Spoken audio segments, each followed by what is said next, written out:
नमस्कार साथियों, मैं हूं आपका मित्र एडवोकेट अशोक चतुर्वेदी। आपके अपने legal channel Ashok legal ocean पर आपका एक बार फिर से स्वागत है।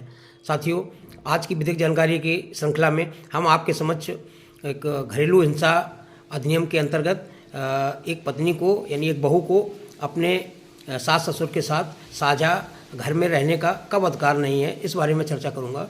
साथियों, बड़ा महत्वपूर्ण निर्णय है माननीय दिल्ली उच्च न्यायालय का। तो इसमें दिल्ली उच्च न्यायालय ने कहा है कि घरेलू हिंसा अधिनियम के तहत एक बहू को साझा घर में रहने का अधिकार नहीं है और उसे वृद्ध ससुराल वालों के आदेश पर बेदखल किया जा सकता है। मतलब अगर सास ससुर नहीं चाहें तो वो साथ में नहीं रह सकती है।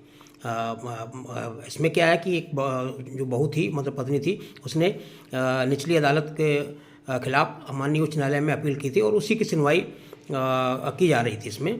तो माननीय उच्च न्यायालय ने, दिल्ली उच्च न्यायालय ने उनमें ये कहा है कि वैवाहिक घर में उस बहू को रहने का अधिकार नहीं है जिसने कि अपने सास ससुर को परेशान करने की नीयत से तरह तरह के झूठे मुकदमे कायम कर रखे हों और घर का माहौल बिगड़ने के पूरे जो हैं चांसेस हैं, वो चांसेस घर के माहौल बिगाड़ने के लिए हैं अगर इसको साथ में रखा जाने का आदेश दिया जा सकता है। तो इसमें न्यायालय ने कहा कि दोनों जो उसके सास ससुर हैं वरिष्ठ नागरिक हैं, 74 साल की उम्र है और जो सास की उम्र है वो 69 साल की है। तो ये कलह करती रहती है, लड़ाई झगड़ा करती रहती है। तो इस पोजीशन में जो इनको जो महिलाओं के संरक्षण अधिनियम की धारा 19 सबसेक्शन 1 और सबसेक्शन F है, तो उसके अंतर्गत साझा गृहस्थी में रहने का जो अधिकार के बारे में अधिनियम में बोला गया है, तो ऐसा कोई नहीं है कि हर ये अधिकार है, मतलब इसको देना ही देना है। माननीय उच्च न्यायालय ने कहा कि न्यायालय उनको वैकल्पिक व्यवस्था भी कर सकता है अगर बहू लड़ती झगड़ती है और घर का माहौल बिगड़ने की या शांति भंग होने की आशंका है, क्योंकि बुजुर्ग हैं। अब वो बुजुर्ग सास ससुर चाहते हैं कि इस उम्र में वो उनका जीवन शांतिपूर्ण तरीके से रहे, वो उनको जो कि उनका अधिकार है शांति से जीने का। तो माननीय उच्च न्यायालय दिल्ली ने अपने आदेश में यही कहा कि आपको उस साझा गृहस्थी में इस कंडीशंस में रहने का आपका आदेश नहीं दिया सकता है, क्योंकि जो संपत्ति है वो सास ससुर की है और अब दोनों वृद्ध हैं। अब वो आप उनको परेशान कर रही हैं, उनको शांत से जीने का अधिकार है। तो साथियों, मैं इसमें आपको मतलब एक चीज़ बताना चाह रहा हूँ कि बहुत सारी महिलाओं को ये ऐसी गलतफहमी होती है कि मैं सास से लड़ झगड़ के उनके खिलाफ घरेलू हिंसा और 498 का क्रूरता का जो या जिसको दहेज का कानून कहते हैं उसके अंतर्गत मुकदमा कायम करा दें और फिर हम चाहें कि हम उसी घर में रहें बलपूर्वक। तो आजकल माननीय अदालत भी समझती हैं सारी स्थिति को कि इस टाइप की जो है केसों की बाढ़ आ गई है।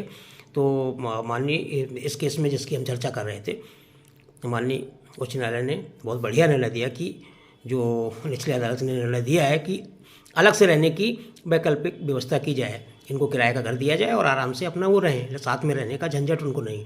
तो यहाँ पर जो दो चीज़ें निकल के आई कि ऐसी दशा में कोर्ट का जो विवेक है वो ये कहता है कि अगर घर की शांति भंग हो रही है बहू के द्वारा तो उसको साथ में रहने का आदेश नहीं दिया जा सकता है। और सास ससुर का अपना घर है, वो वृद्ध हैं, तो उस पर आपका कोई कानूनी रूप से अधिकार भी नहीं बनता है। तो साथियों, मैं समझता हूँ ये जानकारी आपको अच्छी लगी होगी। अगर अच्छी लगी हो तो आप हमारे चैनल को लाइक कर दें और अगर आप मेरे चैनल पर पहली बार आए हैं तो इसको सब्सक्राइब करना न भूलें। साथियों, जैसा कि आप जानते हैं मैं नई नई जानकारी लाता हूँ, तो मैं समझता हूँ कि आपको ये जानकारी अच्छी लगी होगी। साथियों, और बेल आइकन को आप ज़रूर दबा दें। बेल आइकन को दबाते से आप और ऑल पे उसको सेट कर दें, क्योंकि साथियों अगर आप बेल आइकन को ऑल पर सेट कर देंगे तो मेरे आने वाले नवीनतम वीडियो आपके पास बहुत जल्दी उसका नोटिफिकेशन आएगा। और साथियों, इस जानकारी को शेयर करना बिल्कुल नहीं भूलें। हाँ, जो कि मैं बार बार बोलता हूँ कि आप हमारे चैनल पर अगर नए हैं और आपने इसको सब्सक्राइब नहीं किया है तो ज़रूर सब्सक्राइब कर दें। सब्सक्राइब करने के कोई पैसे भी नहीं लगते हैं, आपका ना कोई चार्ज लगता है।